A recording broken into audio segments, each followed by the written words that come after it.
Migrantes y simpatizantes de AMLO protestan ante The New York Times. Navalny iba a ser liberado en un intercambio de prisioneros cuando murió. Biden viaja a la frontera en Texas para presionar por acuerdo fronterizo. Maduro se suma a la alerta de México sobre intervencionismo de Estados Unidos. Trump busca dar fianza de $100 millones para congelar los intereses de su multa. Donald Trump lanza fuertes declaraciones sobre el príncipe Harry y lo acusa de traidor. Biden espera que para el fin de semana se haya concretado un alto al fuego en Gaza. Mike Tyson cuestiona a Canelo Álvarez por evitar a David Benavidez. Es ejecutado en Texas Iván Cantú, hispano que sostuvo su inocencia hasta el último momento. En medio de la polémica entre el presidente Andrés Manuel López Obrador y el periódico The New York Times por la investigación de una supuesta conexión del mandatario con el crimen organizado, un grupo de simpatizantes del presidente mexicano se manifestaron frente a las instalaciones del diario en Manhattan. Durante la semana pasada, el mandatario fue muy crítico contra The New York Times por una investigación sobre presuntos sobornos que habría recibido su campaña presidencial de 2018 por parte del cártel de Sinaloa. No obstante, la Casa Blanca, a través del portavoz de Seguridad Nacional, John Kirby, afirmó que no lleva a cabo ninguna investigación sobre el mandatario mexicano. López Obrador exhibió el cuestionario que intentó realizarle Natalie Kitroff, jefa de la oficina del New York Times para México, durante su conferencia matutina, e incluso expuso el número telefónico de la periodista Kitroff, lo que derivó en toda una polémica en materia de protección de datos personales, desatando una ola de reacciones, muchas de ellas respaldando al presidente. En Estados Unidos, un grupo de manifestantes compuesto por migrantes y partidarios de AMLO se postraron frente a la entrada principal del diario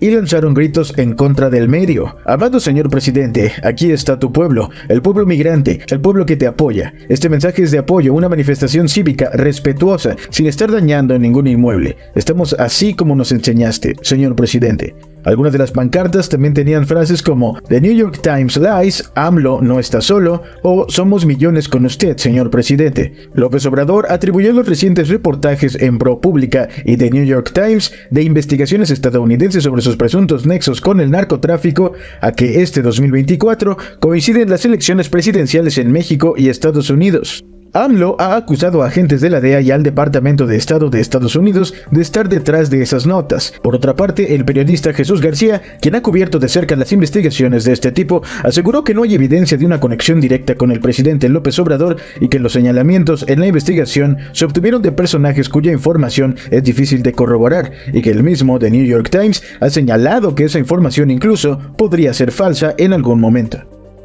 De acuerdo con María Pevchik, una colaboradora cercana al líder opositor ruso, se planeaba intercambiar a Alexei Navalny por un sicario ruso prisionero en Alemania de nombre Vadim Krasikov. También se incluía en el acuerdo a 2 ciudadanos estadounidenses detenidos en Rusia. Según Pevchik, las negociaciones estaban en marcha desde hace 2 años y habían llegado a una etapa avanzada para el 15 de febrero. Sin embargo, al día siguiente, Navalny murió en su celda en Siberia, en la que se encontraba recluido tras una condena de 19 años. Los funcionarios de la prisión dirían que el político de 47 años perdió el conocimiento después de una caminata y falleció. En un video colgado en la cuenta de YouTube de Navalny, Pevchik dijo que las negociaciones del intercambio humanitario se habían puesto en marcha desde hacía 2 años y que en las negociaciones participaron funcionarios estadounidenses y alemanes. Como parte del acuerdo, Vadim Krasikov, un ruso declarado culpable de disparar en la cabeza al excomandante rebelde checheno Selim Kangosvili en Alemania en 2019, sería intercambiado junto con 2 ciudadanos estadounidenses cuyos nombres no se revelaron. A principios de febrero, Putin mencionó a Tucker Carlson que se estaban discutiendo con Estados Unidos la liberación de Evan Gershkovich, detenido por espionaje, e insinuó que Rusia aceptaría a alguien en lugar de él, posiblemente refiriéndose a Krasikov. La allegada de Navalny afirma que Putin cambió de opinión en el último momento sobre el acuerdo,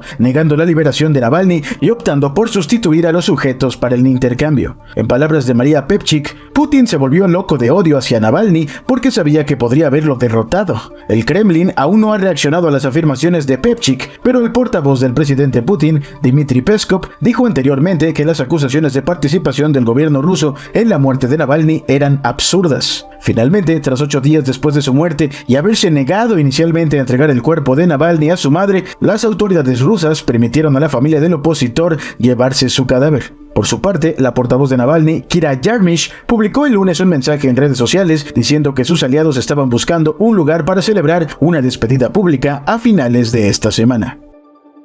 El presidente Joe Biden viajará el jueves 29 de febrero a Brownsville, Texas, como una nueva acción para presionar al Congreso en la aprobación del proyecto bipartidista. Un portavoz de la Casa Blanca confirmó el viaje, donde el mandatario se reunirá con agentes de la patrulla fronteriza, autoridades policiales y líderes locales. Discutiré la urgente necesidad de aprobar el acuerdo bipartidista de seguridad fronteriza del Senado, el conjunto de reformas más duras y justas para asegurar la frontera en décadas, indicó la administración Biden. El reporte insiste en que los congresistas deben dejar a un lado sus diferencias políticas para atender la urgencia de inversiones en la frontera, lo cual incluye aumento de personal para procesar a inmigrantes y mayor vigilancia contra el narcotráfico. El presidente reiterará sus llamados a los republicanos del Congreso para que dejen de jugar a la política y proporcionen los fondos necesarios para agentes adicionales de la patrulla fronteriza de Estados Unidos, más oficiales de asilo, tecnología de detención de fentanilo y más, indica el reporte. El plan presupuestal se estancó en el Congreso debido a 2 semanas de vacaciones en la Cámara y el Senado. Destaca que los republicanos liderados por el presidente Mike Johnson de Luisiana rechazan aprobar la propuesta, luego de reportes de que el expresidente Donald Trump pidió evitar un acuerdo migratorio antes de las elecciones. A inicios de febrero, la Casa Blanca y el Senado lograron un acuerdo sobre un proyecto de fondos suplementarios para enviar más ayuda a Ucrania, Israel y al Indo-Pacífico, pero incluye $20,000 millones para la frontera. El proyecto contempla acelerar el otorgamiento de autorización de empleo para ciertos inmigrantes, así como asegurar mayores protecciones para trabajadores con visas H-1B y sus familias. Sin embargo, también endurece las restricciones sobre petición de asilo, busca asegurar las deportaciones aceleradas y limitar el llamado parole o perdón a la deportación. Una parte esencial es el aumento de fondos para vigilar la frontera y escanear el transporte a fin de evitar el tráfico de drogas, principalmente fentanilo. Roberto Velasco, jefe de la Unidad para América del Norte de la Secretaría de Relaciones Exteriores de México, advirtió que hay grupos en Estados Unidos que buscan una política intervencionista en México luego de los reportes de investigaciones al presidente Andrés Manuel López Obrador. Sin mencionarlas directamente, Velasco hizo referencia a las investigaciones reportadas por medios como ProPublica y The New York Times sobre aliados de López Obrador con presuntos nexos con el narcotráfico, aunque ninguno de los informes fue conclusivo. Hay sectores en Estados Unidos que buscan tener una política de mayor intervención, una política intervencionista en nuestro país. Esto no es solamente un ataque, un infundio contra el presidente de la República. Hay que ser muy cuidadosos de las implicaciones que esto puede tener en México como país y ver más allá de nuestra contienda actual de las implicaciones que esto tiene, expresó Velasco. López Obrador ya había expresado en su conferencia de prensa matutina que había un intento intervencionista de grupos de Estados Unidos en el proceso electoral, sobre todo tras el reporte del New York Times. No obstante, el presidente de México ha sido señalado por haber expuesto en esa misma conferencia el número de teléfono de la periodista que le mandó un cuestionario para la investigación del New York Times. Ante esto, el presidente de Venezuela, Nicolás Maduro, rechazó la campaña tremenda contra su homólogo de México que hay, aseguró, desde Estados Unidos, luego de que YouTube borrara la conferencia de prensa del mandatario mexicano por difundir el teléfono de la corresponsal Natalie Kitroff. El presidente López Obrador lo que ha hecho es defenderse, defender a México, defender la verdad. Entonces, por decir la verdad, ahora lo censuran en las redes sociales, en YouTube. Ellos censuran, ponen, quitan, hacen campaña y quieren que la gente no se defienda, agregó el presidente venezolano. A pesar de los informes que presuntamente implican a aliados suyos contra el narcotráfico, el gobierno de Biden dice que no hay investigación abierta contra él. Por su parte, el embajador de Estados Unidos en México, Ken Salazar, reiteró que no existe una investigación en contra del presidente mexicano. Los abogados del expresidente de la nación acudieron a un tribunal de apelaciones de Nueva York con el objetivo de que se le permita cubrir una fianza de $100 millones como parte de la sanción de $355 millones que le fue impuesta al ser declarado culpable de cometer un fraude al manipular falsamente los estados financieros de su compañía con el objetivo de obtener beneficios. Sin embargo, la solicitud de Trump se encontró con una exigencia de la fiscal Letitia James. Hace unos días, después de analizar las pruebas surgidas de la investigación llevada a cabo por el fiscal general de Nueva York, el juez Arthur Engoron falló en contra de Donald Trump y además de fijarle una sanción económica sin precedente por alterar su patrimonio neto, también lo inhabilitó para continuar realizando negocios en la urbe de Hierro. Lo controversial del asunto es que por cada día sin cubrir el monto de la sanción se acumulan $112,000 en intereses y la deuda ya asciende a más de $454 millones. En virtud de que el republicano de 77 años carece del efectivo suficiente para pagar su multa, su equipo legal recurrió a un tribunal de apelaciones y mediante un expediente judicial de casi 1.800 páginas argumentó que la deuda se está convirtiendo en algo impagable. Por ello, se comprometen a pagar una fianza de $100 millones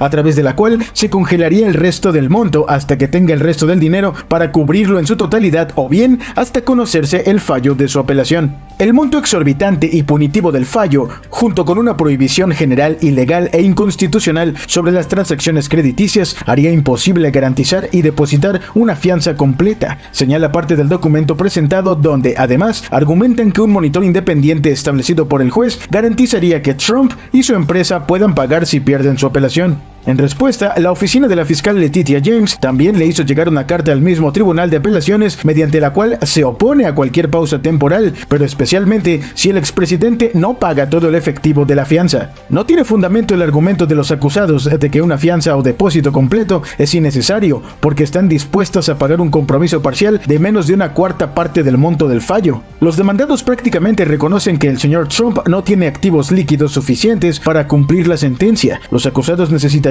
reunir capital para hacerlo, indica parte del documento.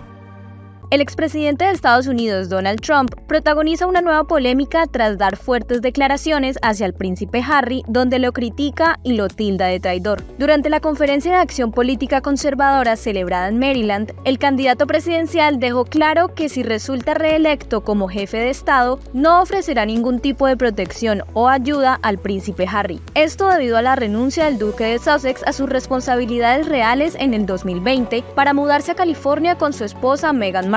Trump tildó este acto como una traición a la reina Isabel II, calificándolo de imperdonable. Las palabras del expresidente fueron impulsadas por la acusación del grupo conservador Heritage Foundation, donde cuestionaban la estancia de Harry en suelo estadounidense luego de que en el libro de sus memorias confesara el consumo de sustancias ilegales durante su juventud. Sin embargo, representantes legales del Departamento de Seguridad Nacional argumentaron que estas declaraciones, hechas a través de un libro, no constituyen testimonio jurado o prueba. De igual forma, Trump insinuó que el actual presidente Joe Biden le ha otorgado demasiados privilegios al hijo menor del rey Carlos III, privilegios que no están a disposición para otros inmigrantes. Y aunque estos comentarios han generado tensión entre figuras públicas y políticas, el empresario espera desafiar a Biden en las elecciones, apuntando a una posible revancha. Si te gustó este video, dale like y síguenos. Este lunes el presidente de Estados Unidos, Joe Biden, habló de un alto al fuego entre Israel y Hamas para este fin de semana. Estos comentarios por parte del primer mandatario del país norteamericano se dieron a conocer cuando Biden se encontraba en Van Leeuwen Ice Cream, disfrutando de un helado después de haber concedido una entrevista al reconocido presentador y actor Seth Meyers. Well, I hope by the beginning of the weekend. I mean, the end of the weekend. At least my national security advisor tells me that we're close. We're close. It's not done yet. And my hope is by next Monday we'll have a ceasefire. Las imágenes del presidente Biden comiendo helado mientras habla sobre la delicada situación de Gaza han sido el objeto de diversos comentarios en las redes sociales, ya que algunas personas señalan desinterés por parte de Joe Biden. Por otro lado, el presidente también mencionó su próximo viaje a la frontera con México, donde se reunirá con agentes fronterizos para discutir acerca de la necesidad de una legislación bipartidista. Suscríbete y activa las notificaciones para estar al tanto de las últimas noticias. El ex campeón de peso completo Mike Tyson encendió el ring al lanzar fuertes críticas hacia Saúl Canelo Álvarez, asegurando que no estaría a la altura de otras leyendas mexicanas del boxeo. Al parecer, Canelo habría rechazado la supuesta oferta millonaria que lo hubiera llevado a enfrentar a David Benavidez, situación que dejó en shock a Tyson, quien no dudó en dar su opinión al respecto. No puedo creer lo que acabo de escuchar. Canelo rechazó $60 millones para pelear con Benavidez. ¿Qué le pasa a Canelo? ¿Tiene miedo de perder?, dijo en el podcast Rocket. Recordemos que meses atrás, Benavidez expresó sus ganas de enfrentar a Álvarez y poder demostrar lo preparado que está para lo que sería la pelea de su vida. Yo creo que sí va a pasar, no sé cuándo va a pasar, pero sí va a pasar. Estoy bien enfocado. Este deporte es algo que yo amo. Yo entreno durísimo todos los días y cuando llegue ese momento va a llegar. Yo voy a estar 100% listo. Sin embargo, todo parece indicar que el campeón rechazó la propuesta de enfrentar a su compatriota, hecho que según Mike Tyson mancha el legado de los peleadores mexicanos. No respeta el legado de los grandes campeones mexicanos que se enfrentaron a los mejores sin importar el dinero. Esto es una vergüenza para el boxeo y para México, comentó Tyson. Por el momento, Canelo no ha dado declaraciones al respecto y su próximo contrincante sigue siendo un misterio. Recuerda darle like y seguirnos. Iván Cantú fue ejecutado este miércoles a las 6:26 de la tarde, hora local, por inyección letal en Huntsville, Texas, luego de que fracasaran todos los intentos de su defensa para frenar el proceso y permitirle demostrar su inocencia con nueva evidencia que no fue presentada en su juicio final. Cantú fue condenado por el asesinato de su primo James Mosqueda, de 27 años, y de la novia de este, Amy Kitchen, de 22 años, ocurrido en Dallas en el año 2000. Sin embargo, desde el comienzo, el caso estuvo lleno de suspicacias, ya que su defensa no presentó testigos, no cuestionó al Estado y no le permitió subir al estrado para contar su lado de la historia. Un proceso para muchos injusto, que terminó con una condena a muerte sustentada principalmente en el testimonio de dos testigos del Estado, la novia de Cantú en ese momento, Amy Butcher, y su hermano Jeff. En sus últimas palabras, Cantú reiteró su inocencia, que había alegado desde hace más de 2 décadas. Me gustaría dirigirme a las familias Kitchens y Mosqueda. Quiero que sepan que nunca maté a James y Amy, y si lo hubiera hecho, si hubiera sabido quién lo hizo, habrían sido los primeros en saber cualquier información que tuviera. En el último año, su madre, Sylvia Cantú, rogó a las cortes y al sistema de justicia en Texas que le permitieran a la nueva defensa de su hijo una ventana para presentar una nueva evidencia colectada durante más de 4 años por un investigador privado, pero fue rechazada. Incluso esta semana la Junta de Perdones y Libertad Condicional de Texas, la Corte de Apelaciones Criminales Estatal y la del Quinto Circuito negaron la petición de clemencia para Cantú. La ejecución fue aplazada 2 veces en 2012 y 2023, y su defensa pidió el jueves pasado que se le otorgara una nueva audiencia para el hispano de 50 años, pero la petición fue rechazada. La abogada de Cantú, Jenna Bond, y el productor de podcast, Matt Duff, sostuvieron que habían encontrado nuevas evidencias que echarían abajo el testimonio del principal testigo de la acusación, que ya murió. También señalan que hubo errores por parte de un abogado defensor que representó a Cantú, porque no solicitó pruebas de ADN ni de balística, entre otras, y tampoco llamó a ningún testigo, según la petición citada por el canal NBC. En el argumento final del juicio, el entonces abogado de Cantú admitió la culpabilidad de su cliente en contra de su voluntad, lo que llevó al hispano a interrumpir el juicio y solicitar representarse a sí mismo, pero su petición fue denegada. El caso también atrajo la atención del público y de celebridades como Kim Kardashian, Jane Fonda y Martin Sheen, quienes pidieron que se revisara su caso.